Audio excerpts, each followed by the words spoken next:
Hey there. We're talking about environmental toxicity. It hits the home. We got to keep it out of the home. But once it hits the body, what do you do? So that's why I called Dr. Margaret Christianson. She does this, right? She's done this for herself. She's done this for her family, and she's done this for thousands of patients. I like talking to people who are doing this work on the regular because it's not that simple, right? So let's talk about what it takes to detoxify your body. Dr. Christensen, welcome to the summit. Excited to have you here. Love the work that you're doing.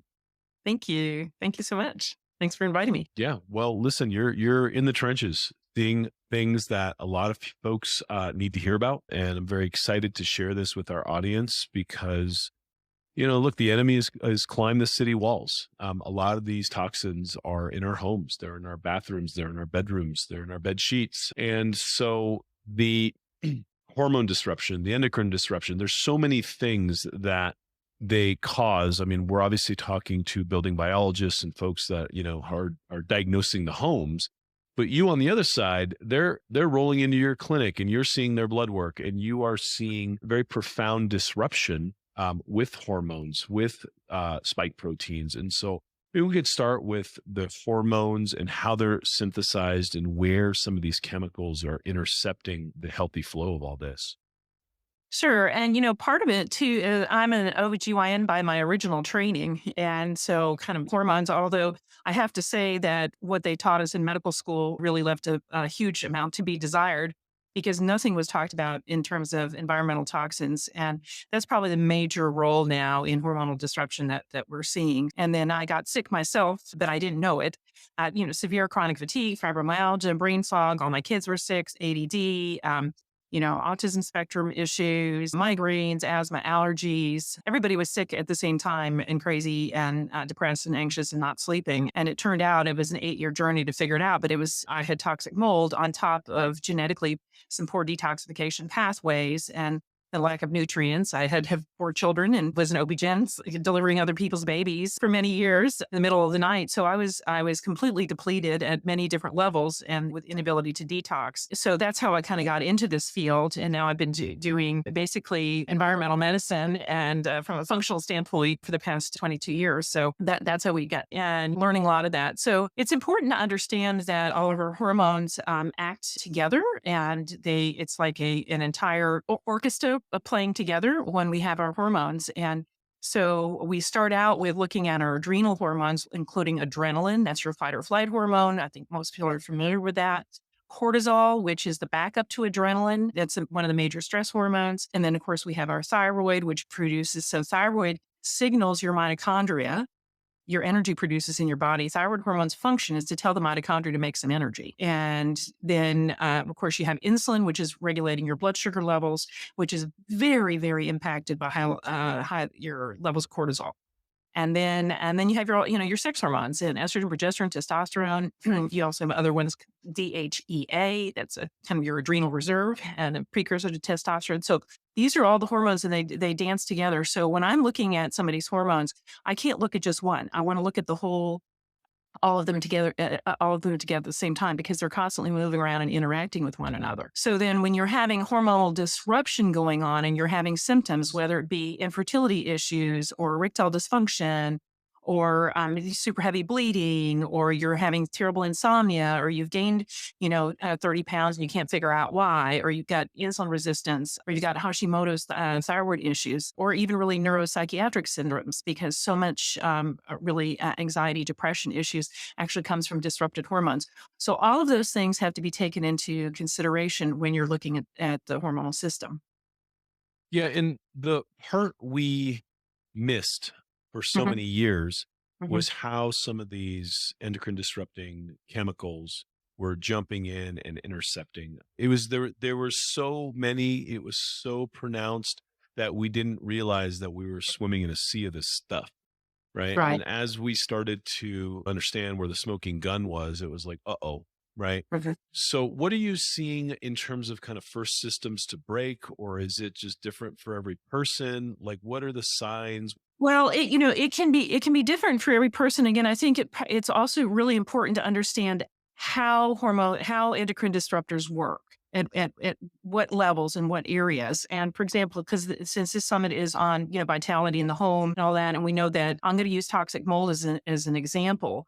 But again, many different hormones many different toxins can utilize these same mechanisms. But one of the ways that you can disrupt hormones is impacting what we call the HPA axis, the hypothalamic pituitary adrenal axis. Again, that's your kind of fight or flight center.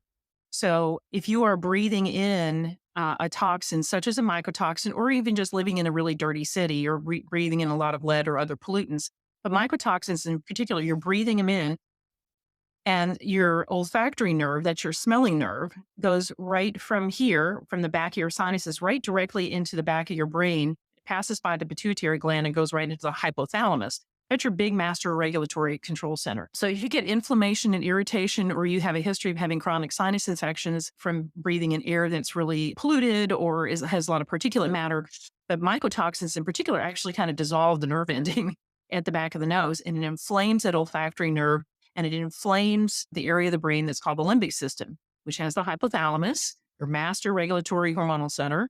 It has the amygdala, which is what's scanning, where's that tiger going to jump out at me?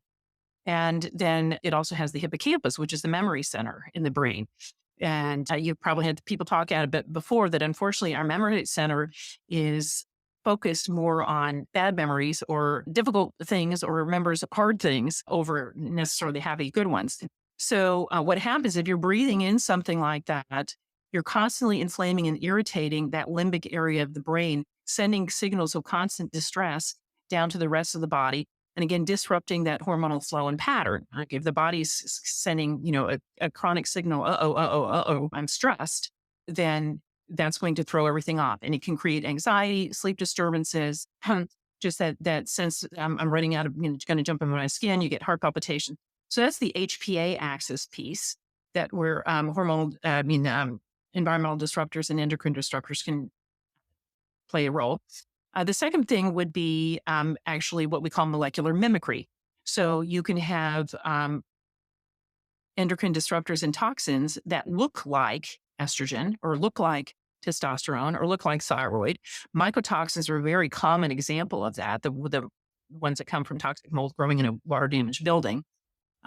There's a particular one called zelarone that looks like and has activity like estrogens in the body. The trichothecenes have some, which is another form of mycotoxin, has some testosterone disrupting effects as well. There's also, again, thyroid disruption.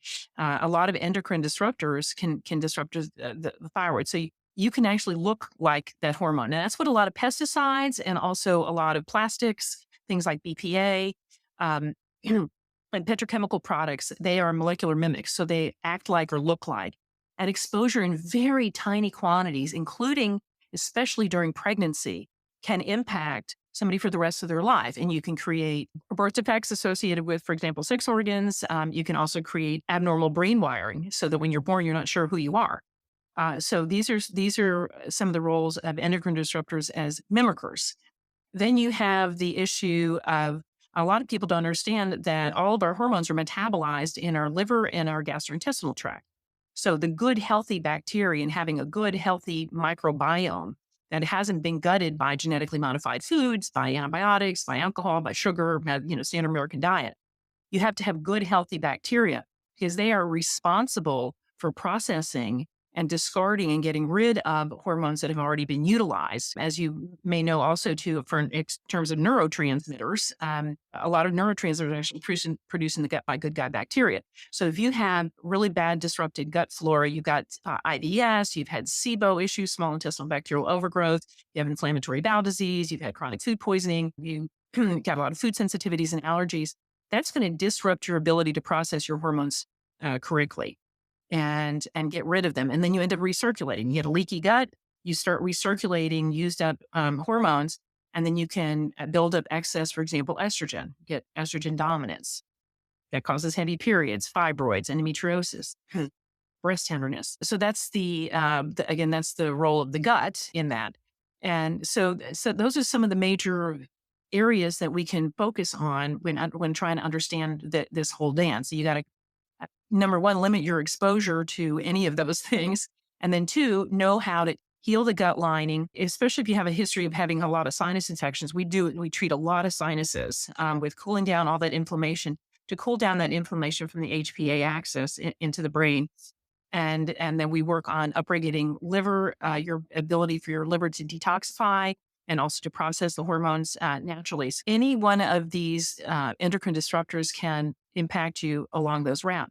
And what probably one of the biggest challenges, and certainly one that we've seen since the whole COVID thing, um, is when your limbic system becomes involved and you're chronically sick, you're chronically ill, you can't figure out what's wrong, you're not getting better.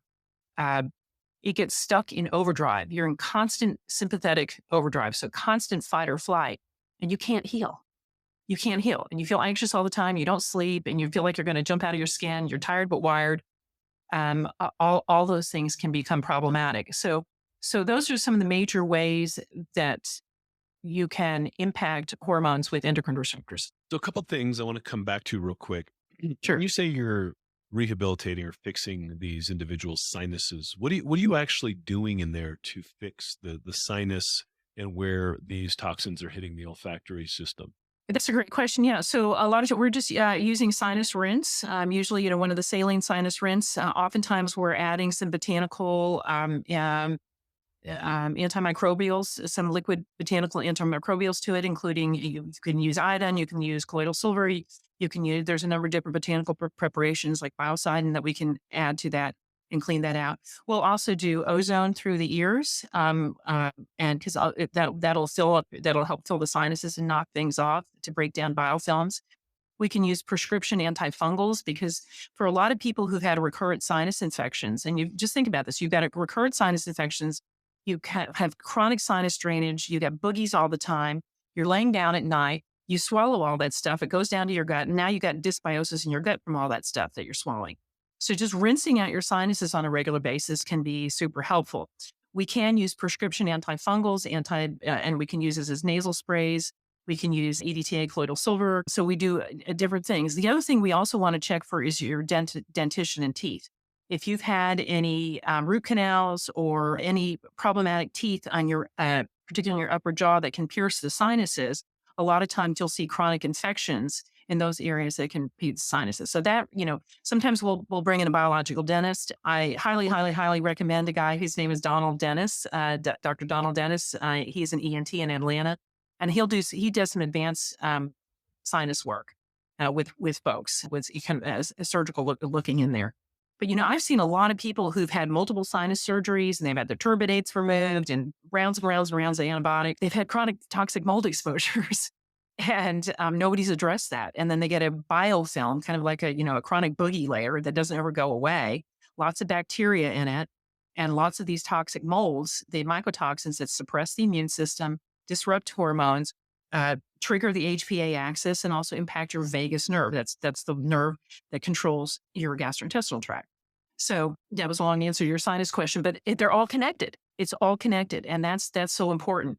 So a lot of times when we're also treating sinuses, we're also making sure that their gut is moving, that you have good gut motility. We may have you do vagus nerve activation exercises, as well as doing some of the stuff like the sinus rinsing and getting your dentition checked. There's a lot of contention, a lot of different opinions about how to clear mycotoxins, Okay. molds out of system. Mhm. We know that people are sensitive to them, but Mhm. then it is a difficult extraction process, right? Once someone Mhm. has the Mhm. molds. So what's your gestalt? Like, what's your line of thinking? How do you go about dealing with molds once they've already impacted someone's system? Okay. Well, I mean, there's some basics that we use. It really for I would say all toxins, but mold toxins in particular. Clean air, clean food, clean water, and a clear mind. So those four things, just going after that. So making sure, number one, that you have some kind of air filtration devices in your space, that you have also, again, had your air quality checked. That's a whole separate discussion. You guys can go back to my mold summit that I did on how to do that. But you want to, again, clean up your area. You want to do some water filtration and try and drink really clear water because so many of these endocrine disruptors are coming through our water system. And what's in our water supply is unbelievable. I mean, through the level of birth control pills and Viagra and stuff and blood pressure medicines and everything else that are actually in our water impacting us. That's another piece. So you want some filtered water and then clean food. The need for organic is so critical these days because if we talk about endocrine disruption, we know that glyphosate, which is Roundup, and all the other pesticides themselves are neurological disruptors, they're autoimmune triggers, and they are hormonal disruptors directly.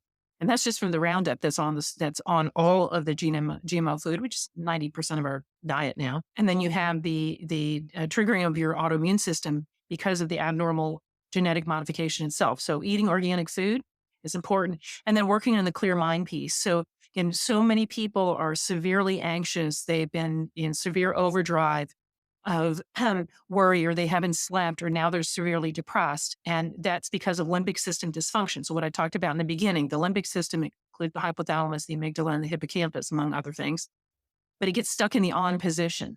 So we need to clear the mind. We've got to help slow that down. And we have to shift you out of the fight or flight chronic fear response into rest and digest. This is the parasympathetic rest and digest. And that, of course, is your area of expertise. Um, is again how we can use our mind. So we do a lot of work with helping people, um, you know, from everything from turning off the news, don't watch television, improving quality of sleep, how you go to bed early, again, getting rid of caffeine and alcohol for while you're doing the detox. So those are the kind of the basic principles. We're using an autoimmune paleo diet often to begin with, just to that's probably the fastest way that you can decrease inflammation. You can also consider doing intermittent fasting or uh, yeah, some juice, not juice fasting, but I would say liquid fasting, using things like bone broth, and there's certain like protein powders that you can use to upregulate detoxing. We outline that whole thing in molddetoxdiet.com. I have a whole website that helps people to figure those things out. But you start with an anti-inflammatory diet, improving somebody's quality of sleep, trying to get you move every day in some way, some shape or form. Gentle yoga, just walking, but you got to get the lymphatics going. So we have folks also do a lot of lymphatic drainage work, dry skin brushing, saunas, hot Epsom salt baths, loofahs. You can see a lymphatics therapist. So it's going to mobilize the lymph, heal and seal the gastrointestinal lining, then upregulating the detox in the liver.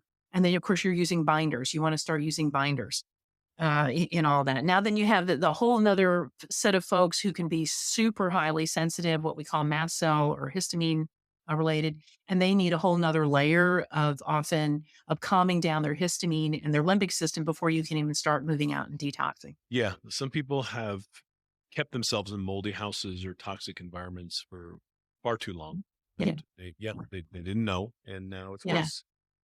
What about heavy metals? Mhm. Obviously, they are an issue in particular parts of the country more so. When you see heavy metals, do you go more towards DMSA, EDTA? Like what ends up being your protocol? Because Well, I tell you what, we use a lot of what's called the membrane lipid protocols, where I'm using phosphatidylcholine and butyrate, both orally and intravenously to help move those, not just straight up chelation. You have to be really careful with straight up chelation. Because if you move metals too fast, and again, if your gut is not ready, if your liver's not ready, if your genetically your detox pathways are slowed down, heavy metals are always the last thing you want to move. Again, where we're being exposed from, it depends, factories. If you live oftentimes near electric plants or any paper plants, again, you can have a lot of mercury in the air and dust and heavy metals there. Heavy metals in the water. Certainly, we found that out by how many of our water supplies are contaminated with lead, which they found out in Flint. Was that in Flint, Michigan? No, that was the yeah. Yeah, right, right. And then there's so my preference rather than I mean I'll end up using both EDTA and DMSA, but we really tend to use a lot of phosphatidylcholine because these are biotoxins. So let's just talk the broad uh, spectrum of what is a biotoxin. So a biotoxin is a small a tiny fat soluble molecule that can get into the cell membranes. If we remember, a cell membrane is 2 layers. It's water soluble on the outside where my hands are. In the middle here are lipids, are these little fats, and it should be like olive oil.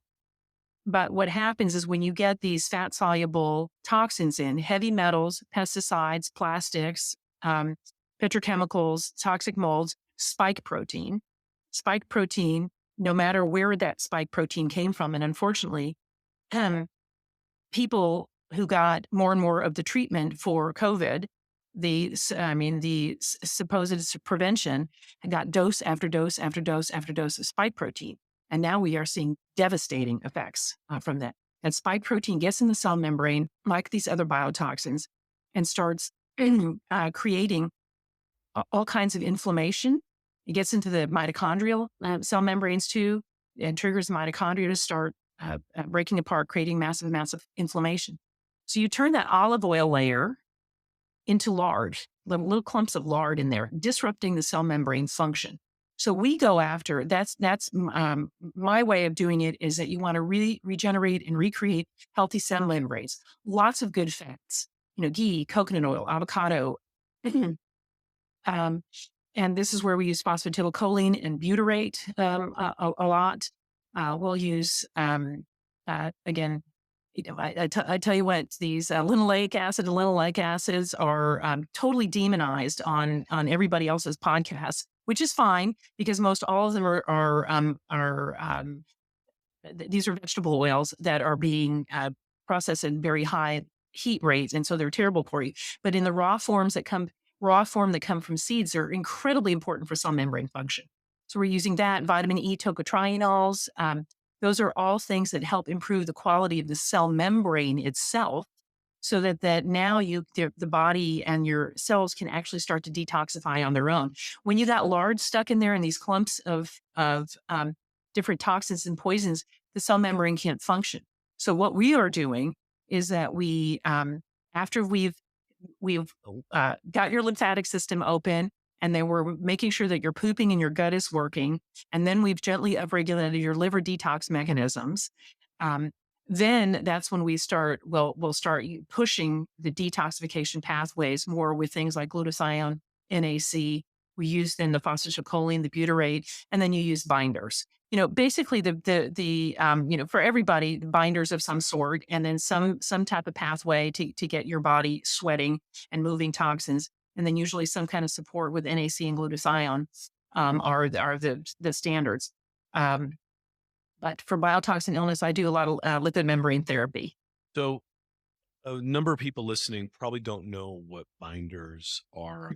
Okay, We hear about sure. charcoal, we hear about IgG. Like what are they? How do they fulfill this role of grabbing and getting the stuff? Sure, that's a great question. So binders can be anything from charcoal, clay, chlorella, Saccharomyces boulardii, which is actually in the yeast family, has some binding properties. Just plain old fiber does as well. So the idea is understanding that you got these cell membranes and mitochondrial membranes, and now have these little chunks of lard that have formed around these various toxins that have disrupted your cell membrane.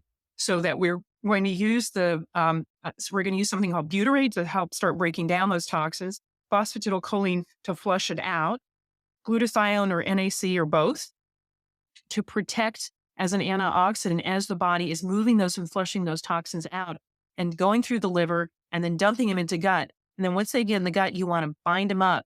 You want to bind those toxins so they are not recirculating. Just like we talked about, we don't want the estrogens recirculating either. Once they've gotten rid of it, you want to get rid of it. You want to poop it all out. So there's a lot of different binders, and you can use, there is some science now behind the different kinds of binders, and some binders are better for certain mycotoxins than others.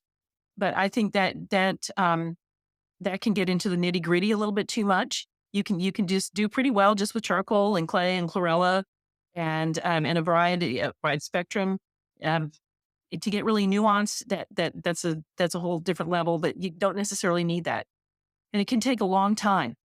I think one of the really important things to understand is that these biotoxins, remember, they're fat soluble, so they stay in the fat. Our hips, our boobs, our brains, and for long periods of time unless we are actively working on detoxifying. So, um, uh, you can build up over time. This is particularly true for mycotoxins.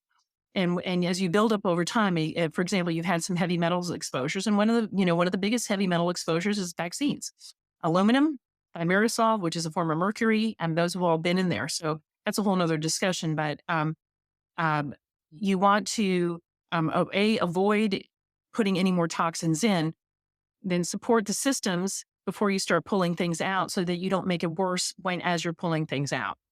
Yeah, that makes a lot of sense. One of the things that I have seen repeatedly is a recurrence of Epstein-Barr. A lot of latent viral infections have really kind of come back into their heyday ever since the pandemic, Mhm. and would love to understand the relationship between these spike proteins and how the system at large might be a little more compromised. And also, the in relation to that, the early days of the pandemic, they said, hey, look, you're much more likely to have a worse condition if you live in an area with bad air quality. So, the toxins impacting this versus this now setting the spike protein, I would love to explore that with you a little bit. Sure. Okay. Yeah. So let's talk about, Dr. Stephanie Seneff at MIT has done a lot of work around this arena as well, and the role of glyphosate. So if you are in a city with a lot of poor air quality, or if you're living in a moldy home already, so just like I talked about, you're breathing in those things and you're inflaming your sinuses, you're also breathing in those toxins and you're inflaming your lungs. And so you're upregulating the immune system inflammation already to begin with, in your lungs, and then you are exposed to the spike protein, then it goes crazy. And COVID is not a viral infection. It is not a viral pneumonitis. It's not a viral pneumonia. COVID is a endothelial vasculitis. In other words, it's a small blood vessel inflammation, and that's what the spike protein does. It creates inflammation in the small blood vessels everywhere in our lungs, in our brains, everywhere, no matter where that spike protein came from. And now, unfortunately, what we're seeing also is massive immune system suppression, um, uh, I, unlike anything I've ever seen before. And I have to tell you, I've been doing this whole toxic buildings, mold issues for 22 years. I got into it because of, again, myself. Um, One of the things that we measure is something called CD57. So toxic mold suppresses CD57, which is one of the types of immune cells that goes after bacteria and viruses, et cetera.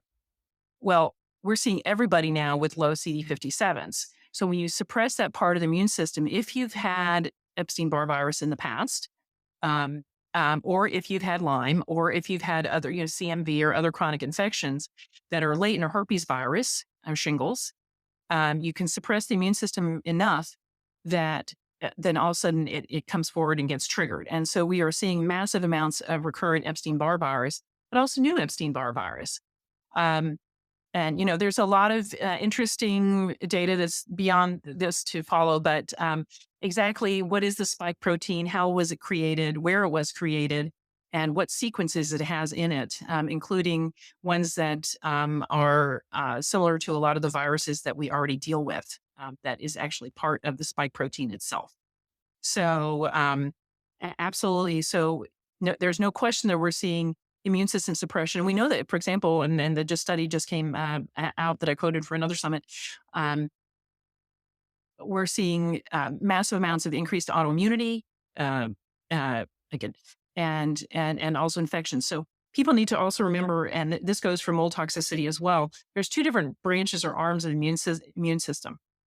One is called the innate immune system. That's the part of that's the immune system, includes those natural killer cells, the CD57 cells that go after bacteria and viruses. They're crawling around like armed forces, like the ground troops in your army. They're crawling around all the time looking for viruses, bacteria, abnormal cells to go after.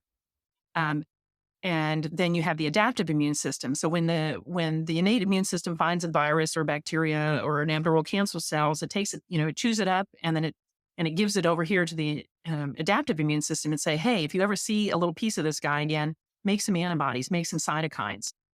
So with COVID and with mold toxicity, and again, with a lot of environmental toxins, you get suppression. Heavy metals do the same thing, suppression of the innate immune system.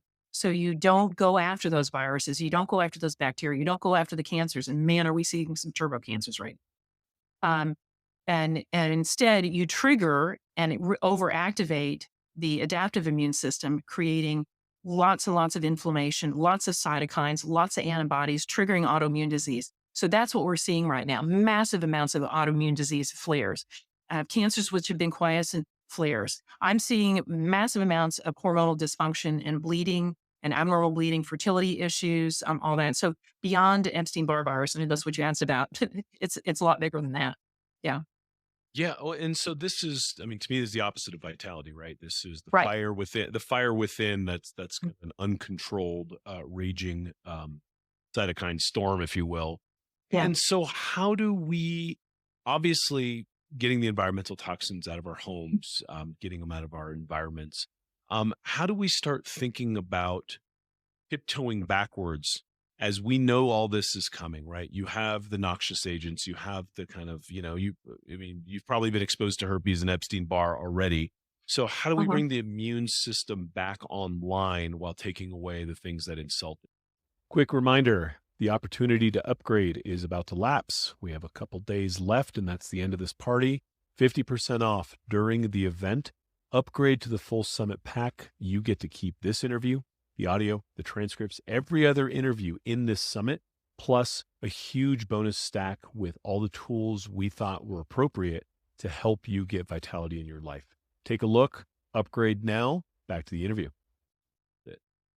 That's great. That's a great question. I mean, there's just simple things, all the things that those of us who were, who've been in this arena for lots of years were saying right at the beginning of COVID, and we were shut down, we were censored, we were, you know, you use vitamin A, vitamin D, zinc, quercetin. You do the sinus rinsing. Okay, again, it's taking a shower inside your nose.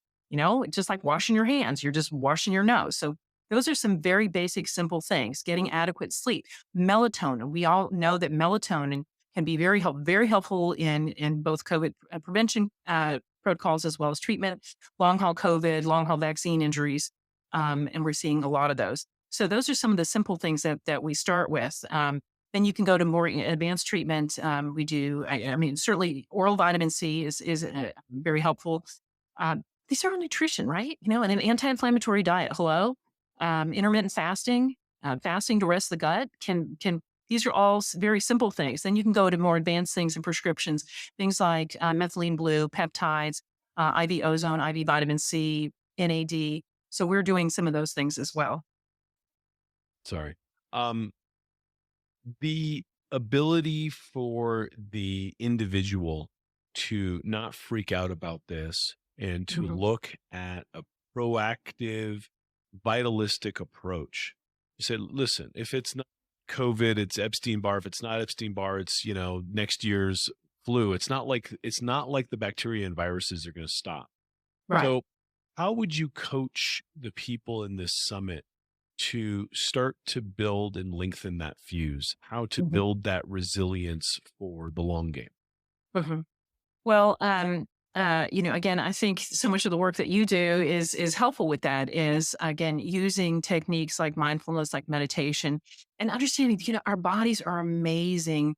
We have our own intuitive healing systems and intuitive knowing. And if you cut yourself, your body just heals itself by itself. So learning how to tap into that is helpful, and just knowing that that's there.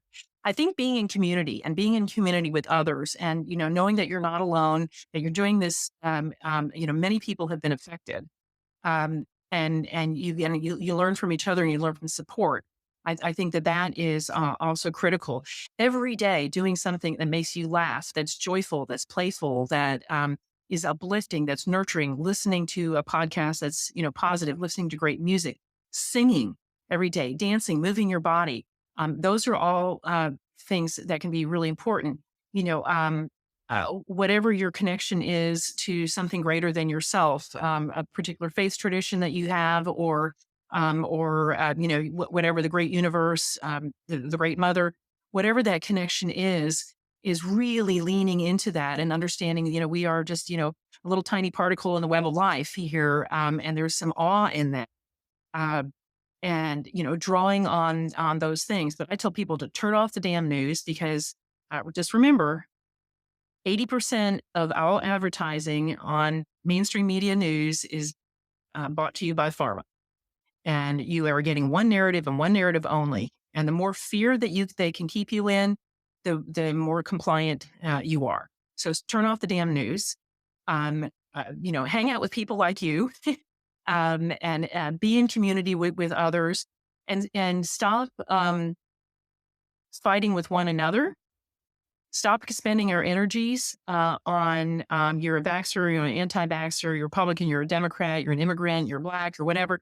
Stop, because that's the strategy, divide and conquer. Instead, we have to come together and work together to solve these problems together, to realize our FDA, the CDC, the American Medical Association, they're all corrupted. They are all corrupted by big pharma, big tech, big media, big ag, so mobilize this depression, this anger, this frustration, channel it into doing something that actually helps to change your community. Grow a community garden. Participate in getting in the soil, in the dirt. Start growing something. We all need to start growing our own food. Let me tell you, being in. So these are some things that people can kind of do proactively, most of which don't cost a whole lot of money. I love that. I think I've quoted this a few times in this summit is, Mother Teresa saying, I won't go to an anti-war rally, but when you have a pro-peace one. Yeah. Thich Nhat Hanh was that too. Yeah. Yes. Who knows who that, said it originally, probably Mother Teresa. She's old. Yeah. But the idea of making sure you feel safe. I want to explore this with you because the news makes you feel unsafe. And then pharma says, don't worry, we got a solution for it, right? Mm-hmm. It's basically, it's really hand in glove the way they do that. And it's almost silly. When you don't watch network TV and you turn it on, you're like, what the hell? Oh my gosh. It's unbelievable how often they're advertising their stuff, right? But there's two levels of not feeling safe that I'm hearing here. One is the walls are caving in, the world is unsafe. They're out to get me, red team, blue team, as you alluded to. Right. And the other is my cells don't feel safe. My endotoxemia is setting off internal alarms. I have internal alarm signals that are really no different in perception to my external alarm signals. And because I don't feel safe, my body gets inflamed, my body powers down and really cannot live vitalistically because it's in fear. So would love to see how you see that transform when you start dealing with folks who are getting better. How do you see their mindset start to shift? How do you see their vitality start to reemerge? Oh, that's the fun part of doing this work is just people to give them hope. And what I say is, your body has amazingly powerful healing mechanisms. We just have to, take out what's toxic and put in what's missing. So a lot of times, if you'll just start with what's missing is laughter. What's missing is nurturance. What's missing is love. What's missing is community. What's missing is more green vegetables. Start putting a lot of that back in. And then, I think that the other thing that's really helpful is when people connect the dots, and they realize, okay, this severe anxiety and this depression that I'm having, there's not something wrong with me. My body is having a normal response to an abnormal input. Just sometimes even learning that can be helpful. And I think doing a lot of things like mindfulness-based stress reductions and body scans can help you and turn in to your body. And there's so much work being done in the arenas of trauma now, of understanding how trauma becomes embedded in our body, and it's embedded via the vagus nerve. So vagus nerve exercises, those are things that can be helpful. And then you can just watch people as they get better. And I have to tell you that we do a lot of limbic. When I have somebody who's coming in who's just bouncing off the walls, they're reacting to everything. They are all the supplements. It doesn't matter what you can. The smell, sights. They're just so crazy. They have migraines all the time. They're breaking out in hives. I know that that's limbic system dysfunction. And sometimes just having them do a limbic system retraining program, we recommend DNRS by Annie Hopper. That's retrainingthebrain.com. There's equipped amygdala retraining. There's primal trust. There's different ways that you can do this. If we can just calm down the limbic system, get you out of the chronic fight or flight that you're stuck in, right there, you can see somebody's. We do something called an MSQ. That's like, how toxic are you? How crappy are you feeling? And we can see somebody's MSQ drop 50 points just from working on that. So that's amazing. And then that allows the body the capacity for their stress hormones to be down low enough. Then you can start helping with the detox process.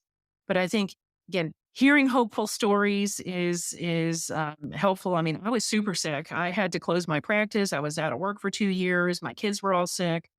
I got into this, a lot because of that. I have two children who've been severely affected from neuropsychiatrically. One very, very severe, and I've learned a lot of this. And for me, it's also about staying connected to higher power, higher source, whatever you want to call it. Understanding that I'm here with a mission and purpose. I'm a big believer and follower of Viktor Frankl, who wrote Man's Search for Meaning. So, in understanding if you give meaning and purpose to your suffering, that right there, that's something else that can actually change and give you hope. And we have a lot of people suffering right now. Our teens, there's like, I don't know, it's like 50 to 75% depression, anxiety rate.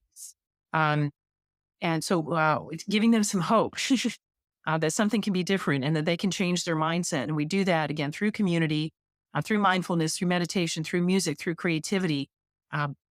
Engage those factors as well as, you need to take some glutathione and some binders because those things will help you calm down your somatic. I don't feel safe in my body. Trauma work. I mean, that's another big. We can talk about trauma. Trauma's a big one. Trauma. So this is something that I want to highlight is like, so you mentioned Uh-huh. so many things. And one of Yeah. the things that I've noticed is kind of a recurring theme in the wellness industry. And, Lord Uh-huh. knows, who Yeah. some of these wellness gurus are. A lot of them, never went to school for any of this stuff. So you're Yeah. getting a lot of disparate advice, right? Correct. Yeah. Um, but it's the single vector advice. No, it's your trauma. No, I said it's the heavy metals. I said it's because you watch the news, right? Mhm. And you've mentioned so many of these. And to me, I think assets and liabilities. You're saying, let's cut the liabilities, let's add the assets, let's get Yeah. better, Yeah. right? And so the multifactorial way of thinking is part of the gestalt of vitalism. Whereas the single vector way of thinking is how pharma Mhm. has trained not just us, but all the doctors and all the Absolutely. patients to think a pill for an ill. And I want to highlight that because the way you're saying this, someone's like, well, which one is it? No. All of it. Yes. Well, I like to, I don't know if you can see this, but this is something that I use with my clients all the time. This is actually taken from Dr. Kenneth Bach's book. That's called The Road to Immunity. Um, but it's the idea that we all have a toxic bucket of our ability genetically to be able to deal with toxins, and we have ways. This is our spigot here. That opens everything up. So this is our kidneys, our liver, our gastrointestinal tract, our sweating to get rid of the toxins. I didn't mention sweating. That's a huge big one for getting rid of this. So if you have certain genetics and your bucket is smaller, or you have genetics that require a whole lot more nutrients that you're not getting, then you tighten up your spigot, and then you add again environmental toxins. You add food allergens, food sensitivities. You add nutrient deficiencies. God knows our food supply is severely deficient in most everything, and lots of toxins. And then you have things like heavy metals and mold, environmental. And then you have the hormonal imbalances. That's the stress. I'm not sleeping. I'm really anxious. All of that. And then on top of that, you have the psychosocial stressors. So how we're trained is we wait until this bucket is filled up and it spills over, and you have all these different clinical imbalances and symptoms. And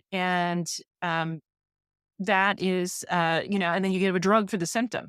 What we're trying to do is identify what's in here in your bucket, and then how do we open this spigot? So often it's multifactorial and it's layered, and it's a process, and because it's a journey, you do it one day at a time, and then you share with others, people who've been through this journey, your experience, strength, and hope. on how again, how to move forward. And every day you wake up and you ask for help from whatever, and you read something positive and uplifting, and then you move your body a little bit in some way or other. I mean, if you can't go, I'm not talking about doing a big old giant hit exercise. I'm just going for a walk or doing some gentle stretching, move those lymphatics. You do that and then try and prepare yourself beautiful, whole, vibrant, alive, clean food because that's what becomes your body. It actually becomes you. And then you're trying to drink really clean, clear water and breathing clean, clear air. So if we can just work on those things, clean air, clean water, clean food, and a clear mind, just a little bit in each area every day, that's how you do it. As you say that, it brings up a study that I was looking at a couple weeks ago of how, um, beyond statistic, the way it's way too statistically relevant that this entire generation of kids now is developing myopathy. Like so their eyes Yeah. have come in, and it's Hmm. because of the apps, it's because of the attention economy, it's because of the small screens, but they are unable to focus outward and they're Interesting. unable to see the big picture, really. Mm. And it's almost as above, so below, because as we are falling further into this attention economy and falling further into screens, we're not able to really open our minds to the long view. And Mhm. what you're talking about here is a long view. Like every day you're a little better. It's not, the carrot isn't going to change your life, but Yeah. starting to eat carrots absolutely will 100 days from now, a year from now, right? Yeah. Yeah. And that's what I tell everybody, that, every 5 to 7 years, our entire body turns over. Every single cell in your body has expended itself and has created a new one. So 5 to 7 years from now, you're going to be 5 to 7 years older. Doesn't matter what you do, that's still going to happen. How you feel 5 to 7 years from now is going to depend on the inputs. And again, from Jeff Bland, I learned very at the beginning, we are what we eat, drink, think, and can't get rid of.